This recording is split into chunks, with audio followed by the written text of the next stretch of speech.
بسم الله الحمد لله والصلاة والسلام على رسول الله. maanta waxaa bilaabanaya dacwadii Kenya iyo Soomaaliya u dhaxaysay badda ah.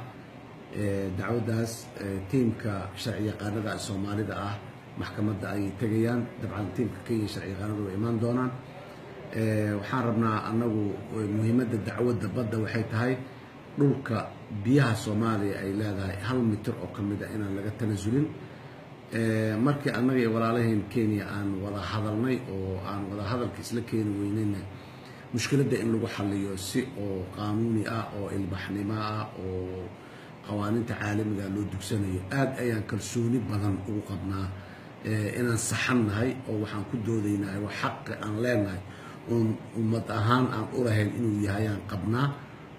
cid kale inaan ku dulminayna ama ku xadgudbayna ma aaminsanin, laakiin haddana xaqaas aan leenahay annagu go'aan dowladda Soomaaliya annagu mathalan shacabka Soomaaliyeed inaan 1 mitir oo biyeena kamid inaan ka tanasulno diyaar uma ahin.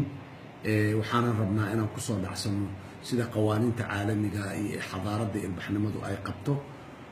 sideena kale annaga Kenya laba dal oo daris ah, saaxiibo ah, walaalo ah, cilaaqaadku isku fiican yahay, xumaan nagama dhaxayso. طبعا أيضا والله يا بين أنتوا كلا أمسيين، لكن أنو بيهاس إن أننا لين هاي بداس أننا عن لين هاي بد صوماليات أي تهاي أننا محو هاي دفاع الدون هدي اللي يرادو دولتنا وحاكق عن إن أي بداسي صوماليا أي قعنتي كسر نقطة أو بد صوماليات أي ولجت أهاتو. أننا كوكر بحنا قوانين تعالم جاي جفتوا وأنا كوكر صوماي إن لين هاي بدأ أن ما أنت الدعوة المحكمة تقبل هذا الدور.